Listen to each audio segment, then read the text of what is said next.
नमस्कार दोस्तों, welcome to Byju's online platform. दोस्तों, आज हम लोग डेली करंट अफेयर में चर्चा करेंगे 7 सितंबर 2020 के समाचार पत्रों में से, जो कि आपके SSC exam, Delhi police, banking and other competitive exam में यह आपको हेल्प करेगा। पहला टॉपिक है राष्ट्रीय और अंतर्राष्ट्रीय मामले, यानी नेशनल एंड इंटरनेशनल न्यूज। पहली खबर वह है images sent by Chandrayaan first indicate possible impact of earth atmosphere on moon. चंद्रमा के लिए इसरो के पहले मिशन ने क्या इमेजेस भेजी हैं जो दिखाती हैं कि चंद्रमा ध्रुवों पर जंग खा रहा हो सकता है, यानी मून में be rusting along the poles. इस खोज का संकेत यही है कि भले ही चंद्रमा की सतह को लोहे से समृद्ध यानी आयरन की चट्टानों के रूप में जाना जाता हो, यह पानी और ऑक्सीजन की उपस्थिति के लिए नहीं जाना जाता है, जो जंग बनाने के लिए लोहे के साथ आवश्यक दो तत्व हैं। यानी the sign of this finding is that even though the surface of the moon is known to have iron rich rocks, it is not known for the presence of water and oxygen. तो यह national aeronautic space administration यानी NASA, इसका full form भी याद रखिएगा, national aeronautic and space administration के वैज्ञानिकों का कहना है कि ऐसा इसलिए हो सकता है क्योंकि पृथ्वी का अपना वायुमंडल है, यानी अपना खुद का एटमॉस्फेयर मदद के लिए। तो दूसरे शब्दों में हम इसका अर्थ यही निकाल सकते हैं कि पृथ्वी का वातावरण चंद्रमा की भी रक्षा कर सकता है। और इसमें थोड़ा सा चंद्रयान और चंद्रयान 2 के बारे में समझ लीजिए। चंद्रयान 1 क्या है, चंद्रयान 2 क्या है। तो सबसे पहले चंद्रयान 1 देखिए, यहां पर हमने बहुत ही सुंदर ढंग से दिया है। 22 अक्टूबर 2008 को सतीश धवन स्पेस सेंटर श्रीहरिकोटा से इसे लॉन्च किया गया था। और ये कहां है दोस्तों? आंध्र प्रदेश में है। तो चंद्रयान 1 चंद्रमा के चारों ओर 3400 से अधिक परिक्रमाएं की हैं और 312 दिनों के लिए यानी 29 अगस्त 2019 तक चालू रहा। कुल 11 वैज्ञानिक उपकरण चंद्रयान 1 अंतरिक्षयान के साथ जहाज पर थे और उनमें से 5 भारतीय और अन्य 6 ईएसए, नासा, बुल्गारियाई अकादमी विज्ञान से थे। याद रखेंगे दोस्तों। और यह चंद्रयान 1 का जो द्रव्यमान है 1380 किलोग्राम का था।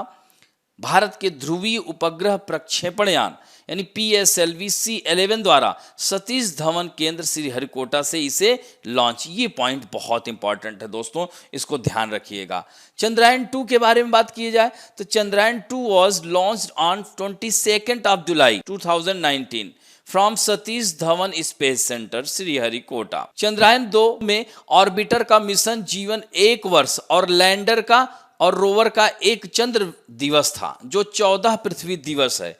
यानी mission life of Chandrayaan 2 orbiter is 1 year and lander and rover was 1 lunar day, that is 14 earth day. और in Chandrayaan 2 the orbiter carries 8 payloads for mapping the lunar surface and the study of outer atmosphere of the moon, यानी चंद्रमा के बाहरी सतह का अध्ययन या बाहरी वातावरण का अध्ययन करने की बात की जा रही है। और the lander carries 3 scientific payload and rover carries 2। ध्यान रखेंगे दोस्तों।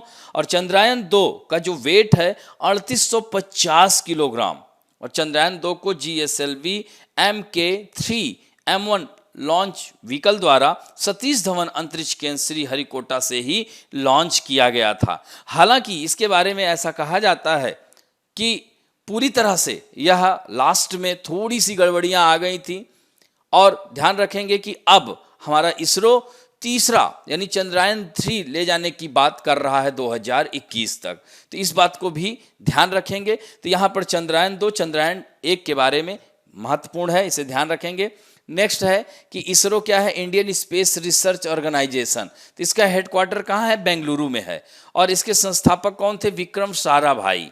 और यह इसकी स्थापना कब हुई थी? 1969 में। और इसके वर्तमान में डायरेक्टर, इन्होंने वैज्ञानिक जगत में बहुत सारे कीर्तिमान स्थापित किए। तो याद रखेंगे K7 यानी कैलाश वादिव सीवन। दूसरा जो अंतरराष्ट्रीय खबर कह सकते हैं, जापान में दोस्तों साइक्लोन आया हुआ है और यह साइक्लोन तबाही मचा सकता है जापान में। अब यहीं पर आपको जानना होगा कि साइक्लोन होता क्या है, साइक्लोन कितने प्रकार का होता है और अन्य जगहों पे कुछ उष्णकटिबंधीय चक्रवातों के नाम हैं।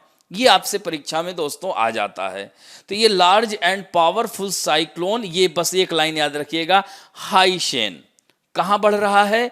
Okinawa island in south Japan, यानी दक्षिणी जापान के ओकिनावा द्वीप की ओर यह बढ़ रहा है। और दोस्तों यह 155 किलोमीटर प्रति घंटे की रफ्तार से तेज हवाएं चलने का अनुमान है। यानी the storm is expected to cause strong wind at the speed of 155 kilometre per hour on the Japanese island, यानी ओकिनावा आइलैंड पर यह प्रभाव छोड़ेगा। तो अब देखिए ये दोस्तों याद रखिएगा कि इसका साइक्लोन का नाम क्या है? हाइशेन। और ये किस प्रकार का साइक्लोन है? तो याद रखना ये ट्रॉपिकल साइक्लोन है। कौन सा है? उष्णकटिबंधीय चक्रवात है। तो दोस्तों चक्रवात क्या होता है? चक्रवात का मतलब ही होता है कि a variable and unstable cycle of wind which has low air pressure, यानी देख रहे हैं ना, लो प्रेशर से हाई प्रेशर, ये देख रहे हैं ना। तो यहाँ पर एट द सेंटर, सेंटर में क्या होगा? Low pressure and high pressure outside, यानी ऐसे आप देख सकते हैं, इस तरह से ऐसे आकृति बनती है। तो यानी लो प्रेशर से ऐसे से बढ़ते चला जाता है। तो हाई प्रेशर, तो ये हवाओं का परिवर्तनशील और अस्थिर चक्र होता है जिसके केंद्र में निम्न वायुदाब और बाहर उच्च वायुदाब, इसी को हम साइक्लोन कहते हैं। दोस्तों चक्रवात दो प्रकार का होता है। वह कौन कौन सा? उष्णकटिबंधीय चक्रवात, जैसे मान लीजिए कि ये ग्लोब है और यहां पर ये क्या है? विषुवत रेखा है। इसको क्या कहेंगे दोस्तों? इक्वेटर। और याद रखिएगा कि इक्वेटर पर कभी भी चक्रवात नहीं आता है। उसके पीछे कारण क्या है? इक्वेटर पर चक्रवात ना आने का कारण है कोरियालिस बल का अभाव। तो कोरियालिस बल के अभाव के कारण ये ध्यान रखेंगे कि विषुवत रेखा पर कभी भी चक्रवात नहीं आता। और चक्रवात आता कहाँ है? 23.5 नॉर्थ, 23.5 साउथ, यानी 5 डिग्री नॉर्थ से लेकर 30 डिग्री नॉर्थ के बीच में उष्णकटिबंधीय चक्रवात। इसी तरह से दक्षिण में भी 5 से लेकर के 30, और उसके ऊपर क्या आएगा? टेम्परेट साइक्लोन, उसी कहेंगे शीतोष्ण कटिबंधीय चक्रवात। और ये क्या है? उष्ण कटिबंधीय, यानी tropical cyclone and temperate cyclone. थोड़ा सा इसके बारे में जान लीजिए। उष्णकटिबंधीय चक्रवात क्या होते हैं? यानी उष्णकटिबंधीय चक्रवात क्षेत्रों के महासागरों में, यानी ओशियन रीजन में यह उत्पन्न होते हैं। इसे ट्रॉपिकल साइक्लोन कहते हैं। और दोस्तों ये 5 डिग्री नॉर्थ लैटिट्यूड से 30 डिग्री नॉर्थ तथा 5 डिग्री साउथ से, यानी यहां से लेकर यहां तक, बीच में याद रखना विषुवत रेखा को हटा देना है। विषुवत रेखा पर यह नहीं पाया जाता चक्रवात। किस लिए नहीं पाया जाता? कोरियालिस बल के अभाव के कारण। तो इस तरह से यहां पर यह चक्रवात कोरियालिस बल के अभाव कारण यहां पर नहीं पाया जाता है, इन दोनों क्षेत्र। और यह बहुत ही भयंकर, कुछ देर में ही पूरा तहस नहस करके चलता है, वी आकार का। जैसे नहीं इस तरह से, ऐसे आपने देखा होगा, टॉर्नेडो का नाम सुना होगा। तो ये ऐसे ऐसे घूमता है और यह एरिया जैसे कि मान के चलिए 100 से 200 किलोमीटर एरिया को पूरा तहस नहस करते जाता है। वहीं शीतोष्ण कटिबंधीय चक्रवात क्या है? बड़ा एरिया लेके चलता है, यानी 10,000 किलोमीटर।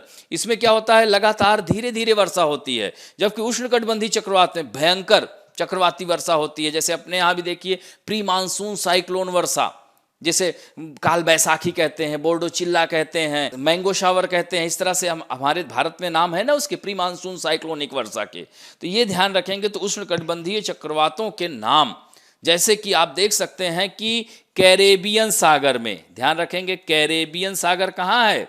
यह उत्तरी अमेरिका के दक्षिण में कह सकते हैं कैरेबियन सागर, यानी उत्तरी अटलांटिक महासागर।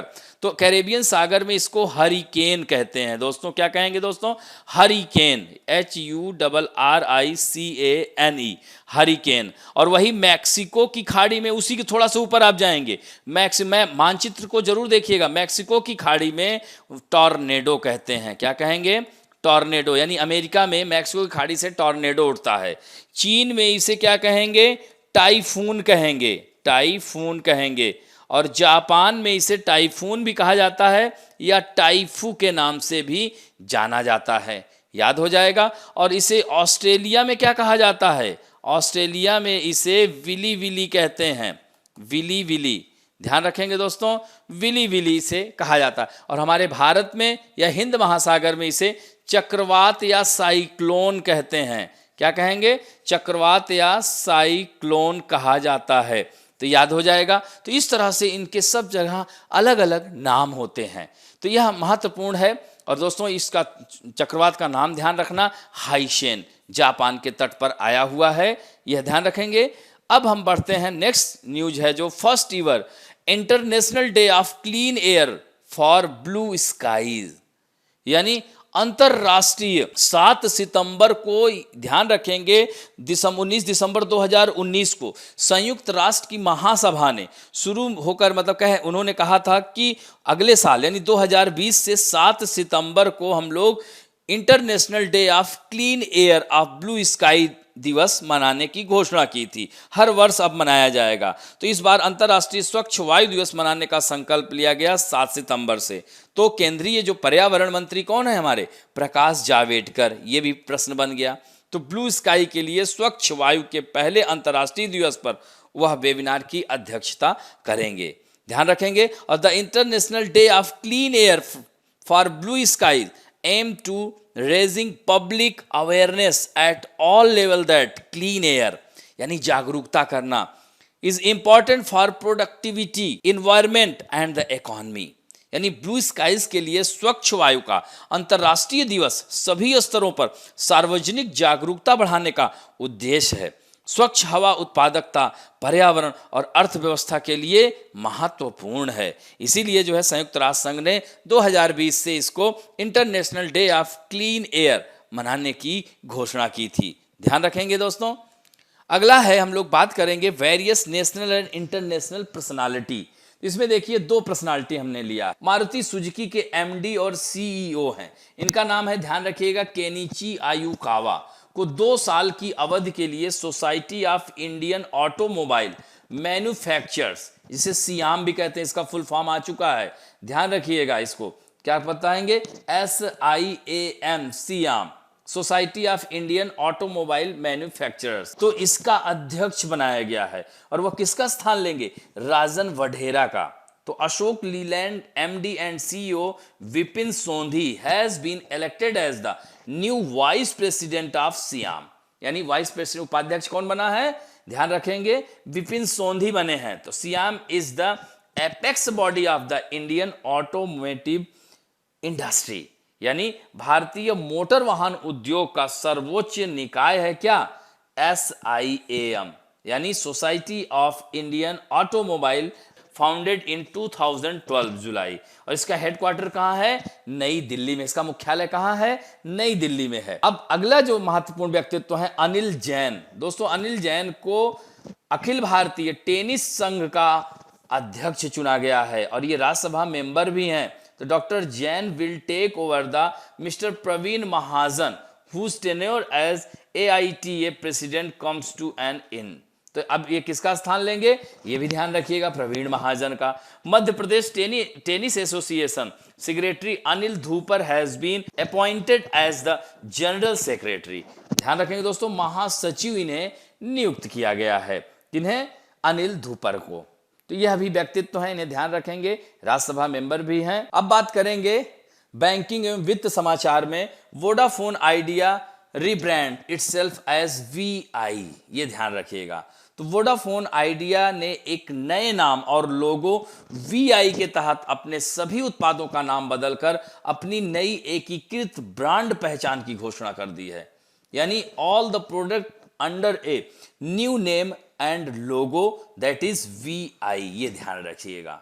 तो बेलगाम दूर संचार ऑपरेटर ने एक वर्चुअल प्लेटफॉर्म के माध्यम से कंपनी की रिब्रांडिंग की घोषणा की है। माना जाता है कि एक ब्रांड की एकीकरण कंपनी के 2 ब्रांडों को बनाए रखने की लागत को कम करने का यह प्रयास है।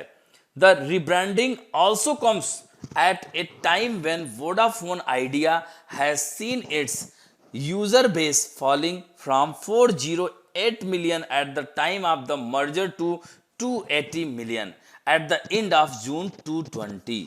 तो दोस्तों देख सकते हैं कि रिब्रांडिंग उस समय भी आता है जब जून 2020 के अंत में विलय के समय वोडाफोन आइडिया ने अपने उपयोगकर्ता आधार को 408 मिलियन से 280 मिलियन तक गिरते हुए देखा है। तो वोडाफोन के साथ प्रीमियम शहरी ब्रांड पर ध्यान देने की साथ आइडिया एक प्रमुख ब्रांड रहा है। तो विलय के बाद दो ब्रांडों की शहरी ग्रामीण अपील पर इसको जोर दिया जा रहा है। यानी following the merger the urban rural appeal to brand took at head. About VI, ये क्या है ये भी थोड़ा सा जान लीजिए। तो VI is built to the strong ever dependable agile intuitive and a brand in tune with the needs of the customer in these ever changing times.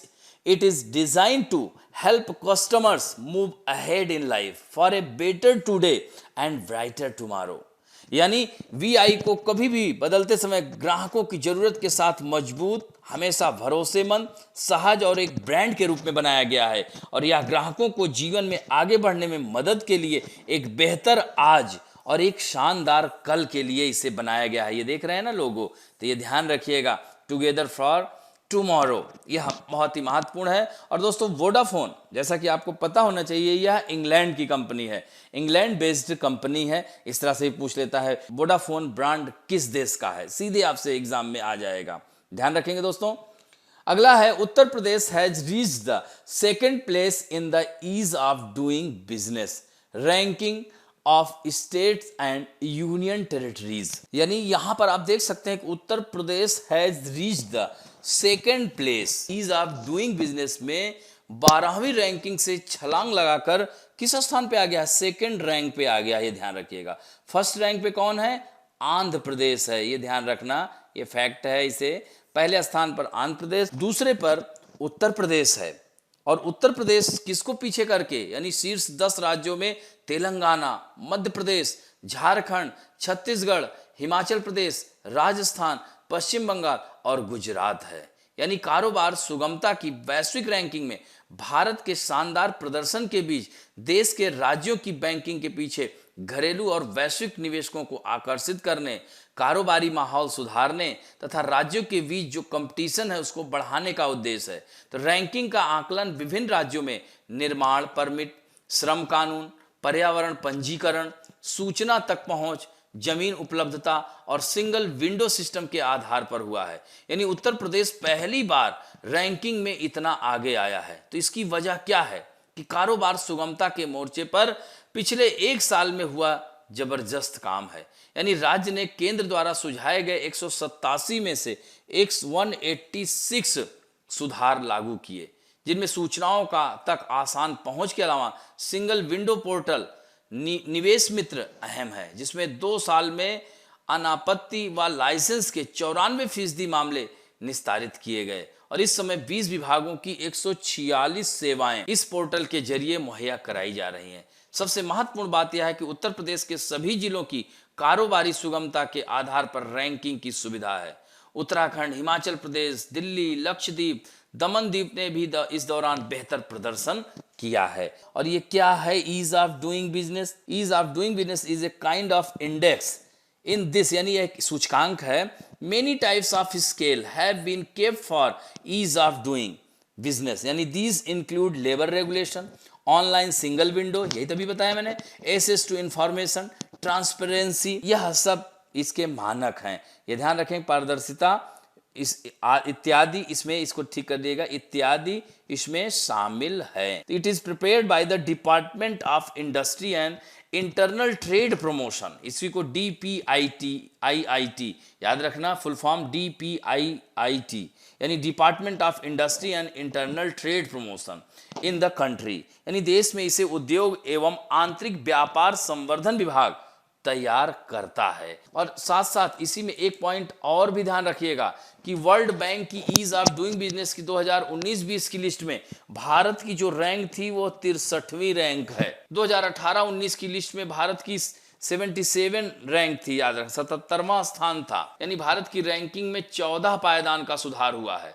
और भारत लगातार तीसरे साल अर्थव्यवस्था के मामले में टॉप 10 सुधारक देशों में शामिल है। Ease of doing business ranking में टॉप 5 जो कंट्री हैं, पहले नंबर पर न्यूजीलैंड है, दूसरे पे सिंगापुर है, तीसरे पे हांगकांग और चीन है, और चौथे पे डेनमार्क है, पांचवें पे कोरिया है। याद हो जाएगा। तो ये इस तरह से ईज ऑफ डूइंग बिजनेस से संबंधित खबर था। यहां पर देख रहे हैं ना, DPIIT विश्व बैंक के सहयोग से सभी राज्यों और संघ शासित प्रदेशों के बिजनेस रिफॉर्म एक्शन प्लान, इसमें कई सुधार संबंधी प्रक्रियाओं का सुझाव देता है। इस तरह से यह रैंकिंग निकाली जाती है। अगला है आज की पुस्तकें और पुरस्कार। तो इसमें आज हमने मैन बुकर पुरस्कार यानी मैन बुकर अवार्ड के बारे में रखा है। दोस्तों इसमें एक बहुत महत्वपूर्ण बात यह है कि मैन बुकर पुरस्कार और अंतरराष्ट्रीय मैन बुकर, इसमें भी अंतर हो जाता है। इसको ध्यान रखेंगे, अक्सर आप लोग परीक्षाओं में आ जाता है। तो इसमें यह महत्वपूर्ण है कि ये होता क्या है। तो अब इसमें जैसे कि मैन बुकर पुरस्कार और अंतरराष्ट्रीय, देखिए दोनों अंतरराष्ट्रीय हैं, लेकिन इन दोनों में अंतर क्या है। तो पहला अंतर यह है कि यह 1969 में स्टार्ट हुआ, जिसके बारे में मैं बता रहा हूं, ये देखिए ना 69 में, और यह 2005 से स्टार्ट हुआ। दोस्तों यह पहले यह मतलब शुरू से एवरी ईयर दिया जा रहा है, यानी हर साल दिया जाता है। दूसरा इसमें अंतर, इसमें एवरी 2 ईयर था, ये ध्यान रखेंगे, एवरी 2 ईयर यानी 2 साल पे दिया जाता था, लेकिन बाद में इसे 2016 से फिर हर वर्ष ये भी कर दिया गया, ये ध्यान रखेंगे। यह दोस्तों याद रखना कि राष्ट्रमंडल देशों यानी Commonwealth countries, north Ireland and Zimbabwe के देशों को दिया जाता है, यानी वहां पर जहां पर ब्रिटिश कॉलोनी रही हो उन्हीं देशों को यह मैन बुकर अवार्ड दिया जाता है। और यह दोस्तों किसी भी साहित्य जगत के क्षेत्र के लोगों को दिया जाता है। तो उपन्यास इंग्लिश में लिखने वाले को दिया जाता है, और इसमें 60,000 पाउंड है और इसमें 50,000 है। दोनों में अंतर है जो इनाम राशि मिलती है। और दोस्तों राष्ट्रमंडल देशों को यह वाला, तो इसके बारे में हम लोग चर्चा कर रहे हैं। बुकर अवार्ड 2019 का मार्गरेट एटवुड और बर्नडिन एवरिस्तो को मिला था संयुक्त रूप से।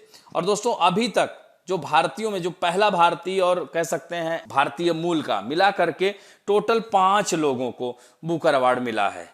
1971 में VS नायपाल को ये ट्रिनिडाड एवं टोबैगो तथा यूनाइटेड किंगडम की इनकी वो है सिटीजनशिप। और इनकी जो पुस्तक का नाम, उपन्यास का नाम था इन ए फ्री स्टेट, ध्यान रखेंगे, इन ए फ्री स्टेट। दूसरा है 1981 में सलमान रुश्दी मिडनाइट चिल्ड्रन के लिए दिया गया था इनको, मिडनाइट चिल्ड्रन। इनकी और भी बहुत सारी पुस्तकें हैं दोस्तों, ध्यान रखिएगा। तो यह महत्वपूर्ण, जैसे मैजिक सीड है, वो भी खूब चर्चा में रही है, मैजिक सीड। तो इसकी सारी, वैसे मैं पुस्तकें कराऊंगा तो एक जगह सारी बताऊंगा। अगला है 1997 में पहली महिला Arundhati Roy the God of small things के लिए दिया गया था। कब? 1997 में। फिर दूसरी महिला Kiran Desai the inheritance of loss के लिए दिया गया था। और अरविंद अडिगा को सबसे लास्ट में 2008 में व्हाइट टाइगर नामक उपन्यास के लिए इन्हें दिया गया था। और दोस्तों ये क्या था? Man Booker. और अंतरराष्ट्रीय बात किया जाए, ध्यान रखिएगा, तो अंतरराष्ट्रीय मान बुकर पुरस्कार 2005 से शुरू हुआ और यह विश्व के किसी भी देश के साहित्यकार को यानी लिटरेचर जगत का व्यक्ति को दिया जा सकता है। और 2005 में पहला इस्माइल कडारके को मिला था। फिर इस तरह 2007, 9, 11, 13, 15 उसके बाद हर वर्ष दिया जाने लगा। और 2020 का भी दोस्तों आ चुका है। सबसे कम उम्र की हैं यह मारिके लुकास रीजनवेल्ड, यह याद रखेंगे सबसे कम उम्र की हैं। अभी 26 अगस्त 2020 को नीदरलैंड की लेखिका मारिके लुकास रीजनवेल्ड को 2020 के प्रतिष्ठित इंटरनेशनल बुकर प्राइज, अंतरराष्ट्रीय बुकर प्राइज से सम्मानित किया गया है। उन्होंने यह पुरस्कार उनकी जो पुस्तक है the discomfort of evening, the discomfort of evening के लिए इनको प्रदान किया गया है। और कहाँ की है? नीदरलैंड के किसान परिवार। अब बढ़ते हैं हम लोग आगे। खेल समाचार। खेल समाचारों में नोवाक जोकोविच यूएस ओपन से बाहर हो गए हैं। दोस्तों उन्होंने एक घटना ऐसी कर दी है जिसकी वजह से इनको बाहर का रास्ता दिखाया गया है। तो दुनिया के नंबर 1 टेनिस खिलाड़ी हैं और ये कहाँ के हैं? ये सर्बिया के हैं। सर्बिया की राजधानी बेलग्रेड है। तो यह यूएस ओपन के प्री क्वार्टर फाइनल के दौरान हताशा में लाइन्स वुमेन को गेंद मारने के कारण टूर्नामेंट से इसको बाहर कर दिया गया। तो इन द ग्रैंड स्लैम यानी ग्रैंड स्लैम में यह नियम है, It's rule that a player injured an official or spectator he is disqualifying along with a fine। यानी ग्रैंड स्लैम में यह रूल है, कोई खिलाड़ी किसी अधिकारी या दर्शक को चोटिल करता है या उसे इंजर्ड करता है तो उस पर जुर्माना लगाने के साथ ही उसे अयोग्य करार दिया जा सकता है। तो इस तरह से इनको यूएस ओपन से बाहर कर दिया गया है। मैच रेफरी ने जोकोविच को इसके लिए दोषी भी पाया है। और जोकोविच is a prominent tennis player in Serbia. मैंने बताया था ना, ही हैज वॉन, ही यहां पर होगा, ध्यान रखना, he has on A total 12 grand slam. दोस्तों ये भी कैरियर स्लैम के श्रेणी में हैं कि जो चारों ग्रैंड स्लैम जीतता है, और यह महाशय चारों ग्रैंड स्लैम जीते हैं, ऑस्ट्रेलियाई ओपन, फ्रेंच ओपन, विंबलडन और US open. Even US open तो 2 बार जीत चुके हैं। तो यह कैरियर स्लैम, जैसे राफेल नडाल, पीट संप्रास, आंद्रे अगासी, ये सब कैरियर स्लैम है, चारों ग्रैंड स्लैम जीत चुके हैं। अब बढ़ते हैं हम लोग महत्वपूर्ण दिवस, यानी पहला जो दिवस है अंतर्राष्ट्रीय पर्वतीय पर्वतारोहण दिवस, यानी नेशनल माउंटेन क्लाइंबिंग डे है। तो दोस्तों इसके बारे में एक बहुत दिलचस्प फैक्ट है, मैं आपको बताता हूं कि 1 अगस्त को राष्ट्रीय पर्वतीय पर्वतारोहण दिवस जो मनाया जाता है, नेशनल माउंटेन क्लाइंबिंग डे, तो यह न्यूयॉर्क अमेरिका में है। वहां एडिनरॉन्डेक पर्वत के 46 यानी 46 उच्च चोटियों पर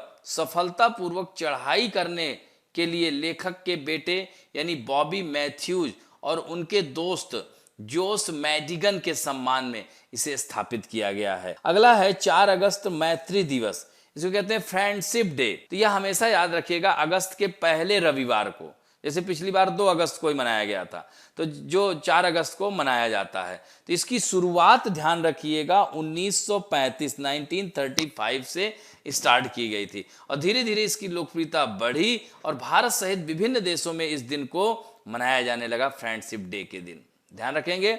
अगला है 6 अगस्त को। दोस्तों 6 अगस्त 1945 को हिरोशिमा और नागासाकी पर, यानी दूसरे वर्ल्ड वार में परमाणु बम का प्रयोग कर दिया था। किसने? अमेरिका ने। तो इसमें हिरोशिमा यहाँ पे तबाह हो गया था, तो इसलिए हिरोशिमा दिवस मनाया जाता है।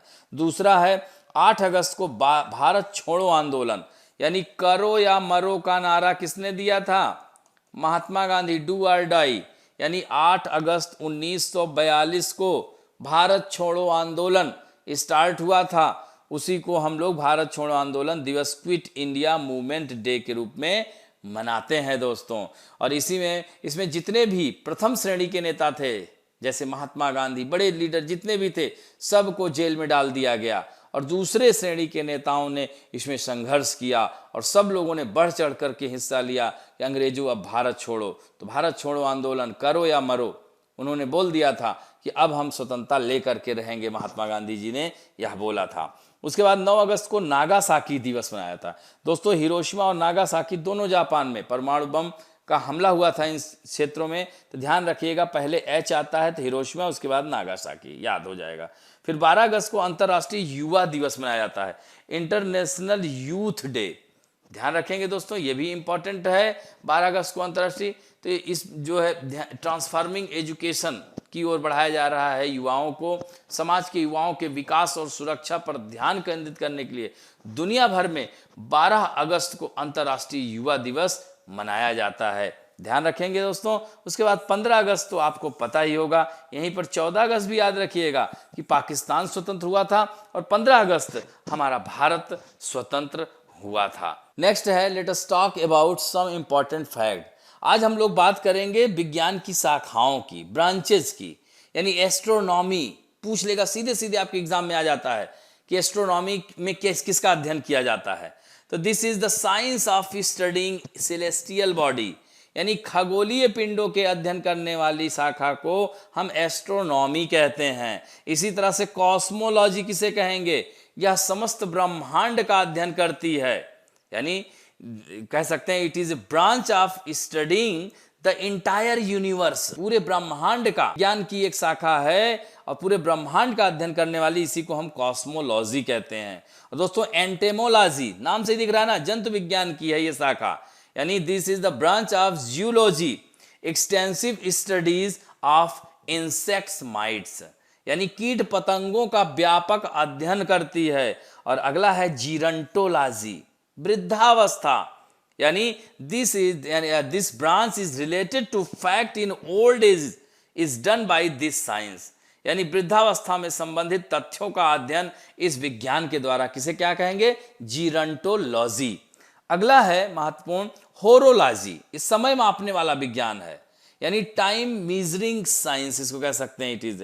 ध्यान रखेंगे। ऑस्टियोलॉजी, अब देखिए zoology is the study of bones in this branch, यानी जूलॉजी की शाखा है ये कह सकते हैं, इसमें हम हड्डियों का अध्ययन करते हैं, इसलिए ऑस्टियोपोरोसिस रोग होता है ना, हड्डी चूरा बन करके गिरने लगता है, तो इसी से नाम लिया गया इसको ऑस्टियोलॉजी। ध्यान रखेंगे। उसके बाद पोमोलॉजी, फलों का अध्ययन किया जाता है। दिस ब्रांच या science deal with the study of fruit. और selenology, under this branch the description of the nature and the motion of the moon is studies selenology.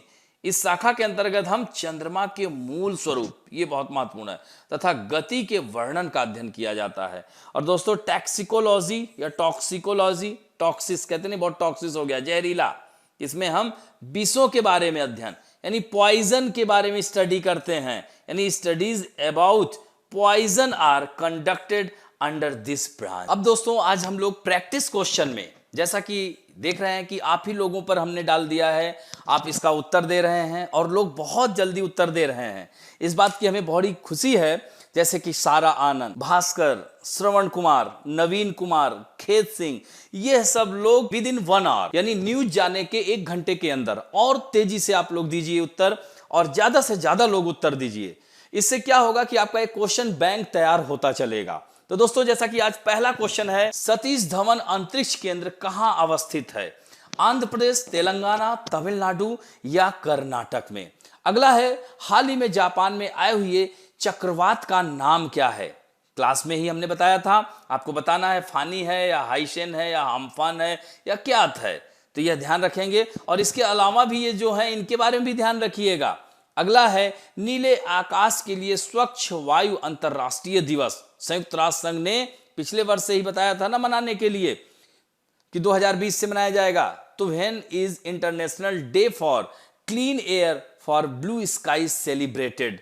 आपको बताना है, इसमें आपको दिवस दिया गया है, यहां पर सितंबर भी याद रखिएगा, हाँ यहां पर सितंबर, तो इस तरह से यहां ध्यान रखेंगे, डेट बताना है। नेक्स्ट है, society of Indian automobile manufacturers के नए अध्यक्ष के रूप में किसे चुना गया है? Who has been elected as the new president of the society of Indian automobile manufacturers? ध्यान रखेंगे, इसमें 4 नाम दिया गया है, पवन कुमार मुंजाल, राजन वढेरा, केनिची आयुकावा और विपिन सोंधी। अगला है, who has been elected the president of all India tennis association?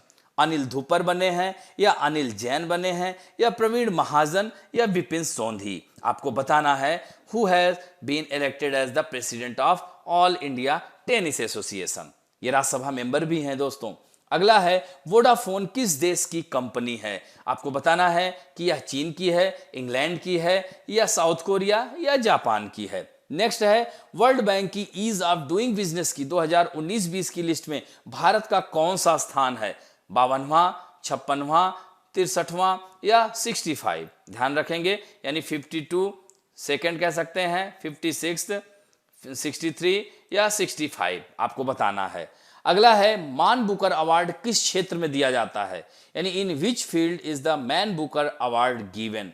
तो दोस्तों साइंस के क्षेत्र में, लिटरेचर, जर्नलिज्म या फिल्म, अब आपको बताना है। अगला है, नोवाक जोकोविच तो किस देश के हैं? अगला है, किस शाखा के अंतर्गत विषों के बारे में अध्ययन, यानी under which branch is the study of poison taken अध्ययन किया जाता है? सेलेनोलॉजी, टैक्सिकोलॉजी, पोमोलॉजी और एंटेमोलॉजी, इन सब के बारे में हम लोग चर्चा किए हैं। तो इस तरह से आप लोग इसका उत्तर जल्द से जल्द बताइएगा। और आज हम लोगों ने राष्ट्रीय अंतर्राष्ट्रीय जगत की खबरों को लिया, लगभग सभी प्रकार के प्रश्नों को लिया। आशा करता हूं कि आप लोगों को आज का वीडियो अच्छा लगेगा। अगर दोस्तों अच्छा लगता है तो प्लीज लाइक, शेयर और सब्सक्राइब करना नहीं भूलें। और इस तरह से अब यहीं पर समाप्त करते हैं। थैंक यू दोस्तों।